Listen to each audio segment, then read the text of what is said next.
Fala galera, mais um dia pro nosso devocional diário, vamos continuar meditando em 1 Timóteo capítulo 2, eu sou André Maldonado e o AB7 é uma produção do JC na Veia.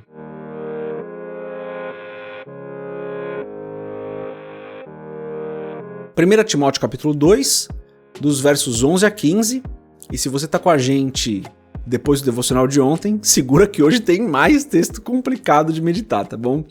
Tá escrito assim, vamos lá, Paulo continua falando para as mulheres.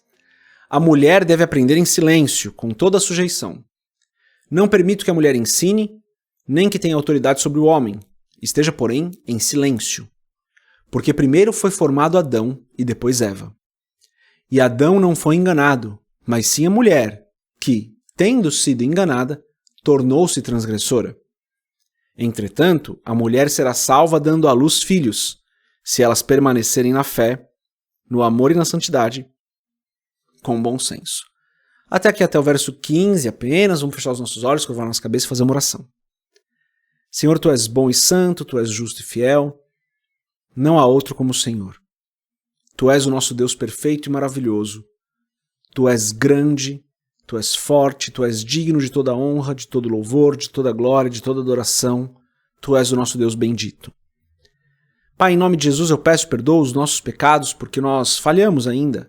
Perdoa-nos como nós temos perdoado as outras pessoas. Eu te agradeço por mais esse dia, te agradeço porque o Senhor continua conosco, o Senhor não nos desampara, o Senhor não nos abandona, o Senhor não nos entrega a nossa própria sorte. O Senhor está conosco em todo o tempo. Eu te agradeço, Pai, porque Jesus pagou o preço dos nossos pecados. Eu te agradeço porque nós temos em Ti redenção. Eu te agradeço porque o Senhor nos adotou como filhos. Eu te agradeço, o Senhor é bom em todo o tempo. Em nome de Jesus eu peço, Pai, que o Senhor nos abençoe hoje, nos livre de todo mal, não nos deixe cair em tentação. Dá-nos a provisão necessária, Pai. Ajuda-nos nas nossas dificuldades, fortalece-nos nas nossas fraquezas, alivia o fardo daqueles que estão carregando um fardo muito pesado, traz cura para aqueles que estão enfermos, acalma o coração daqueles que estão desesperados. Ajuda-nos, Pai. O Senhor conhece a cada um de nós, sabe o que nós precisamos. Eu oro em nome de Jesus que o Senhor nos dê aquilo que nós estamos precisando, porque eu sei que tudo aquilo que o Senhor nos dá é bom. Tudo aquilo que vem do Senhor é bom. Mesmo as lutas.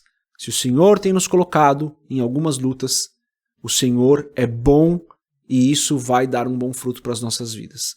Então eu te agradeço por tudo que o Senhor tem feito e peço, Pai, em nome de Jesus, dá-nos aquilo que o Senhor sabe que nós precisamos. Em nome de Jesus eu peço, Pai, que o Senhor tenha misericórdia de nós em todo o tempo, porque nós somos fracos, nós somos falhos. E oro também, Senhor, por aquelas pessoas que o Senhor tem colocado nos nossos corações, que ainda não aceitaram Jesus como Senhor e Salvador. Que o Teu Espírito Santo tenha um encontro poderoso com elas se arrependam dos seus pecados e reconheçam que em Cristo elas têm redenção e salvação. É o que eu peço em nome de Jesus. Amém. Antes da gente continuar, se você não é inscrito no canal, se inscreve, compartilha o AB7 com outras pessoas e dá uma olhada aqui na descrição desse devocional, porque tem link para você entrar na nossa comunidade do Telegram, do WhatsApp, e assim você fica sabendo tudo que a gente publica, ou comprar o livro Muito Além de um Pai, ajudar aqui o canal, outras coisas que são bem interessantes. Vamos lá, mais um texto complicado, muitos comentaristas até evitam falar sobre esse texto, vamos numa prática devocional aqui entender o que a gente pode extrair do texto. Então a gente leu os versos 11 a 15, tá assim, né? A mulher deve aprender em silêncio, com toda sujeição, não permito que a mulher ensine, nem que tenha autoridade sobre o homem, esteja, porém, em silêncio. Paulo ele é muito enfático aqui, né? Ele é muito direto, ele fala, olha, mulher não pode ensinar, tá bom. Daí depois do verso 14, do verso 13 em diante ele fala, porque primeiro foi formado Adão e depois Eva, e Adão não foi enganado, mas sim a mulher, que tendo sido enganada tornou-se transgressora. Entretanto, a mulher será salva dando à luz filhos, se elas permanecerem na fé, no amor e na santidade com bom senso. Se você ler esse texto da carta de Paulo isoladamente do restante da palavra, o entendimento vai ficar realmente ruim. Em outras cartas, em outros textos de Paulo, Paulo vai ser muito claro, principalmente ali em Romanos, Paulo vai ser muito claro ao falar que o pecado entrou no mundo por um homem e atribui a Adão, então, a responsabilidade sobre o pecado ter entrado no mundo. Aqui parece que Paulo não está fazendo isso. Então Paulo estaria se contradizendo nas suas palavras? É claro que não. É claro que Paulo não está se contradizendo. É claro que Paulo não está colocando a responsabilidade aqui sobre a mulher. É claro que não. Quando você estuda a palavra como um todo, você percebe isso.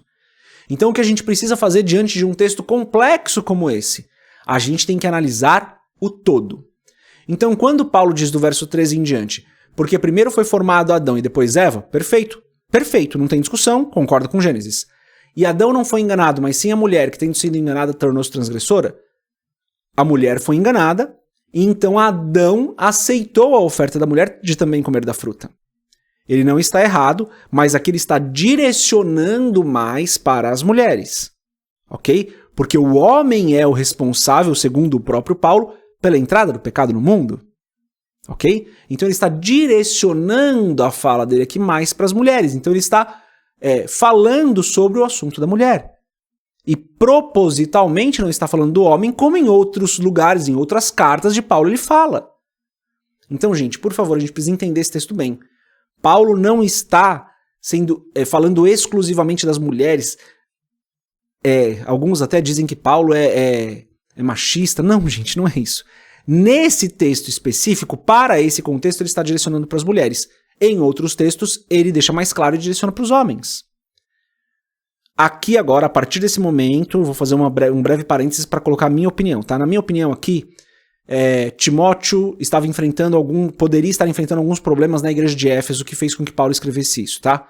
Como as mulheres que estavam se convertendo, estavam saindo de um lugar de muita submissão ali, onde a mulher não valia nada, para um lugar de uma fé em Cristo, onde a mulher tem muito mais liberdade, talvez a igreja estivesse enfrentando alguns problemas com essa questão, tá? E daí Paulo direciona Timóteo a ensinar isso às mulheres ali. Minha opinião é essa, que por algumas questões que a igreja pudesse estar passando, Paulo direciona dessa forma. E a gente não sabe o que é. Pode ser que os homens não estivessem entendendo como lidar com mulheres que eram mais livres agora. Pode ser que as mulheres estivessem querendo exagerar na liberdade, começar a tomar alguns lugares que não era aquele momento, aquela hora para fazer. A gente não sabe. Então, o que eu creio aqui Paulo direciona mais para as mulheres, porque provavelmente na igreja de Éfeso estava acontecendo algo que Paulo precisava direcionar isso. Fecha parênteses, então, dentro desses parênteses aqui foi a minha opinião, não é algo que a gente tem claro na palavra, tá? Voltando agora para o que a gente tem claro aqui na palavra. O ponto aqui, gente, é que a gente precisa entender que cada um de nós tem o nosso lugar, né? Cada um de nós tem o nosso lugar. Às vezes é hora da gente ensinar, às vezes é hora da gente aprender. Vou dar um exemplo muito prático aqui do porquê que a gente não tem como levar ao pé da letra isso. O que acontece, por exemplo, num lugar onde não existem tantos homens e uma mulher se converte primeiro? Vou dar o meu exemplo, tá bom? A minha avó materna foi uma das primeiras a se converter na minha família. Ela não poderia me ensinar, então. Ela não poderia ensinar os vizinhos, ela não poderia ensinar as pessoas que estavam à volta dela. Ela o fez. E, na minha opinião, corretamente. Temos grandes mulheres, vou dar um outro exemplo. Neuza Itioca, que viveu até, se não me engano, até onde me lembro, em celibato. Então, o verso 15, como que a gente interpreta o verso 15 diante de uma mulher que vive em celibato? Entretanto, a mulher será salva dando à luz filhos. Ou seja, ela não foi salva, então. E outras grandes mulheres cristãs do nosso tempo, contemporâneas, que optaram pelo celibato, então não serão salvas. Então, gente, esse texto aqui de Paulo, vamos ser muito honestos, ele é real, mas ele é direcionado ali para a igreja de Éfeso. Ele é direcionado para Timóteo, que naquele momento estava em Éfeso e precisava tratar alguns pontos, na minha opinião. O que a gente aprende com esse texto aqui hoje a gente tem que viver a nossa vida de maneira ordeira dentro da igreja. Quando algumas desordens começam a acontecer, seja de qualquer caso, um homem que está subjugando as mulheres, está errado. Uma mulher que só ela quer ensinar e só ela quer fazer, está errado também. Então, veja, Ali, na minha opinião, tinha um caso para ser tratado. O que a gente aprende aqui então? Que nós façamos tudo na igreja com ordem e decência, cada um no seu lugar, cada um no seu tempo, cada um com seu espaço. Se na sua igreja as mulheres pregam, glória a Deus, que elas preguem para a glória de Deus. Se na sua igreja não existem pastoras, só existem pastores, glória a Deus.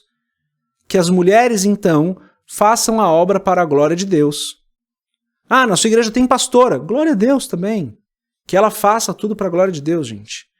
Importa que nós façamos tudo para a glória de Deus e entendamos que tudo o que nós fazemos precisa ter ordem, decência e ser para a glória de Deus. Texto complicado de hoje, mas a gente consegue aprender isso. Tudo que nós fazemos deve ser para a glória de Deus, com ordem e decência. Essa é a mensagem de hoje. Deus abençoe sua vida. A gente se vê amanhã se Deus quiser. Paz.